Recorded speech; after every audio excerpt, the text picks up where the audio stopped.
Hey, what's up, everybody? It's Jay Dreamers. Now, J.R.R. Tolkien wrote of a prehistoric era before our recorded history that's been given to us to believe in, and he talks about a time whenever the gods were here on the various realms that existed, including our Middle Earth, flat Earth realm that we're familiar with today. Now, there was a prophecy given to these gods that two races of beings, two main races would be born here. One is the elven race, and one is the race of men. I believe that Superman here on the left represents the elven race, and that Batman over here represents the race of men. Now, as the story goes, there was one really evil dark god, and this dark god fought against the other gods for control of this Middle Earth realm. Now, what did is he, after various cataclysms, and there was the scraping of our Middle Earth realm for resources or what have you, the dark god basically went underground into hiding, and he kidnapped or convinced many of these elves to go with him underground, where they stayed for a long time, and they learned his evil ways. These elves became known as the Dark Elves. Now you have to remember there's various classes of elves that went their own ways. Some were good, some were middle, some are totally evil. Now, Superman represents the elven people, and to me he represents the elves specifically from the Silica Age, being that he has this scaly type skin and it's blue. I mean, it's an outfit, but it represents blue scaly skin. Batman clearly represents the race of men. Now, Batman's wearing all black because this dark god was represented by the color black, or the black sun, what have you. Obviously, Batman has horns here, representing the bad guy, not ears. Anyways, I want you to pay special attention to something you may not have noticed on Superman's new outfit. Look at his arms.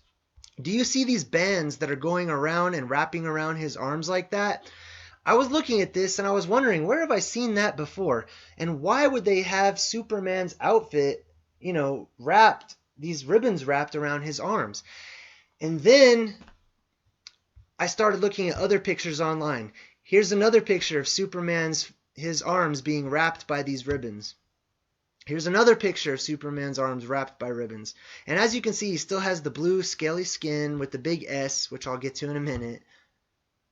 And here's one more picture of Superman's arms with the ribbons. I thought to myself, where have I seen this before? And then I remembered. The Jewish people. Now, the Jewish people have what are known as the tefillin, or phylacteries.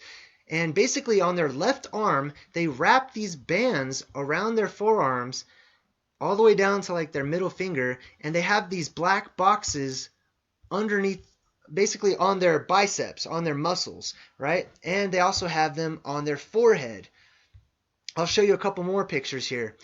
And if you can notice in these pictures, it kind of looks like there's some Superman symbolism going on with the cape and whatnot, and these phylacteries being worn just like Superman has on his arms. He's got these bands wrapped around, and I'm like, man, that the Jewish people put that there. I mean, it's in your face. To me, it's very obvious and evident.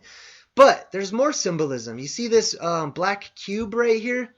This black cube represents the dark god, the black god that lives underground and took some of the elves to be his servants and turned them into the dark elves.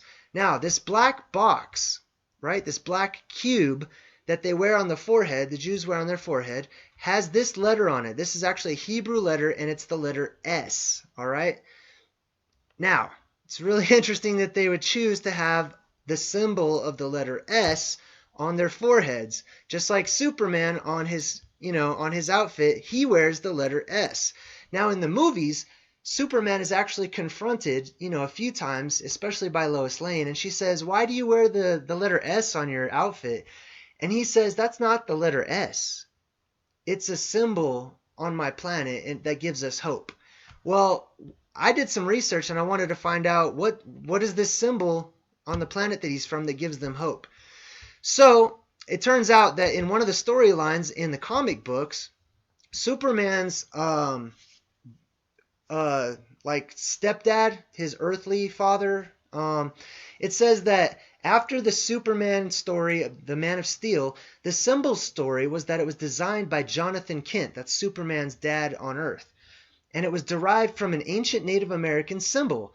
The symbol was featured on a medicine blanket given to an ancestor of the Kent family by Native American tribes after he helped to cure them of a plague, and it was supposed to represent a snake, an animal held to possess healing powers by the tribe, implying that by wearing this symbol, Superman was a metaphorical healer. So I thought to myself, well, that makes a little more sense to me, that the S actually represents snake. And personally, I don't subscribe too much to the whole reptilian thing. If you've seen my other videos, I correlate the reptilians to actually being the dark elves, all right, that came from the Silica Age. And like I said, I postulate and theorize and speculate all day long that in the Silica Age, people's skin, especially the elven skin, may have actually had a blue tint to it, and it may actually look more scaly than our skin does today. Our skin does look a little scaly under a microscope, but I think it would look a little tougher, be a little stronger back in the Silica Age. So, moving forward, we have, I thought about Superman's name. Now, his actual name on the planet Krypton, which is interesting because crypt means place of the dead. So Krypton means one from the place of the dead. Superman's name is Kal-El. So in Hebrew, right, because I'm looking at how the Jews are trying to, use their symbolism. In Hebrew, Superman's name is Kal-El. El means God. And I've already correlated El to the elves, or to the elven race of the elves. But anyways, Kal in Hebrew means light. But it means light as in weight. But it can have a double meaning for actual light. So his name means light god. Which is really interesting to me as well. Because, Lucifer is said as being the light bringer, the light bearer, etc.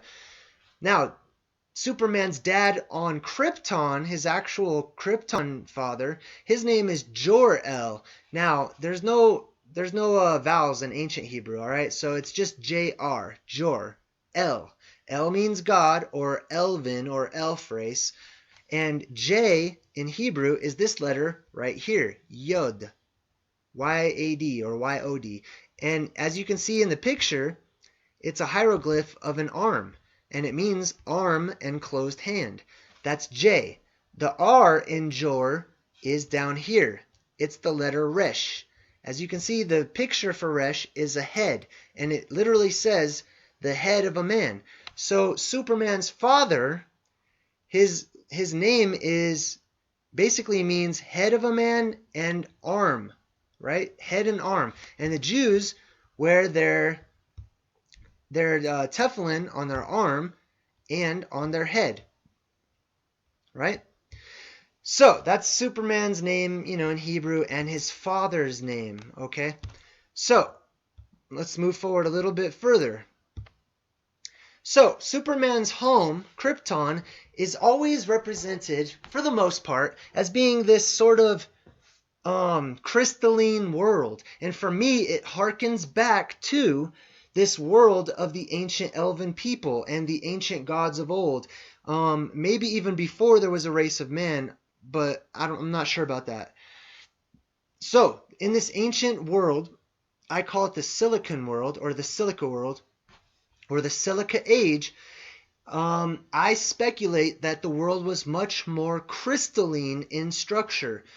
So, Superman's home in the movies, well, he actually goes to what's known as the Fortress of Solitude. He makes his own little home here on Earth, and he's always going way out to where all the ice is, right? Which to me is really interesting as well. So he goes out to where the ice is, and he makes a little home away from home made out of this crystalline structure, which to me harkens back to the crystalline silica world, where the elves are from. Now, it's really interesting that he goes beyond where the ice is, because in Nordic mythology, in the Norse, they have various worlds. One of those worlds is Elfheim. They have two, it basically means home of the elves, right? And there's two classes of elves. There's Elfheim, which is the good elves, and then there's the other place of the dark elves. It's called the Dark Elf home, or the dark elf world. So there's the good elves, and then there's the like dark elves, the bad elves. And basically, if you look, it's I speculate, and it's my theory, that basically there are still elves, and they live outside of Antarctica and maybe the North Pole. I'm not sure. I'm still looking into the North Pole. But they live in places of ice, or beyond the places of ice, right? And these were very real places to the people of the North, or the Nordics, or the Vikings, or, people like that. So the elves were real. They had real homes, and J.R.R. Tolkien talks about how the elves basically left Middle Earth. Many of them wanted to live in the other realms, probably inhabited by other gods, and these other gods basically went and stayed in these other realms. Meanwhile, here on Middle Earth, or our flat Earth realm, there was this dark god named Melkor, who basically went underground and was in charge of changing some of the elves to his ways in order to control and manipulate our world. So Superman harkens back to this. He represents, the Jews are, in my opinion, and not all Jews, okay, but many of us have already come to accept that there is a class of the Jewish race that do help to rule this world right now through banking, through media, and through movies like Superman. So to me, it's clear that they're just putting their little hints and symbols in there for us to see. Also kind of like a prideful thing. To me, this is the god that they worship. They worship Melkor. They worship the black cube god that I speculate probably lives underground or beneath us. And that god is the one who's basically in charge right now. But they give homage to this silica age and this, basically this time when everything started. And just to recap, a long time ago, in my opinion, the world, if you've seen the No Trees on Flat Earth video, the world was basically the second most abundant element in our world today is silica next to oxygen. So the world was a silica world. Now, I don't think that silica was just dirt and just debris everywhere making our flat earth realm that we live on. I speculate that the silica was alive and that it flourished in various life forms, including giant trees that were scraped down and taken down, and there was these cataclysms and there were these wars, and at some point in time, some beings, whether they be giants, gods, or maybe advanced elven beings, I'm not sure. I don't know if the elves had something to do with it, but our world was scraped out. As you can see in Google Earth, if you just look at images of the ocean, you can see the scrape marks in the Pacific and all across the ocean, actually. And there's a lot of evidence for materials in our flat earth, middle earth realm having been taken away. I mean, the evidence we have is that it's all gone. There's a lot of material missing from our realm. And I speculate that it was taken out to other realms. And maybe at some point in time, because this realm was ruled over by this dark god Melkor and even his successor, Sauron, right? Basically, the Prince of Darkness is what that means. That maybe the other gods or the powers that be decided to secure this world for a time, to keep the evil contained, so to speak, so that it couldn't spread until a time when something could be done about it. That's one theory. Another one is that maybe we were contained so that, this world would be given a chance to flourish and grow again over time. But I do think that there is a lot of Jewish symbolism in the movie Superman.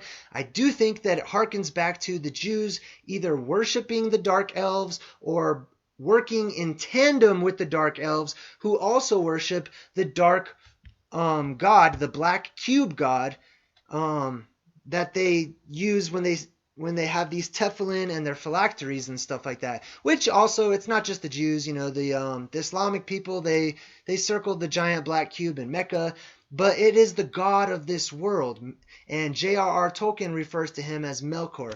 So, as you can see, here's Superman. He's wearing his tefillin on his arms. He's got the blue, scaly, silica-type skin, and we've got two races represented here, the elven race and the human race. Now, what's to come? I don't know, but I'm interested in hearing your comments, and thanks for watching.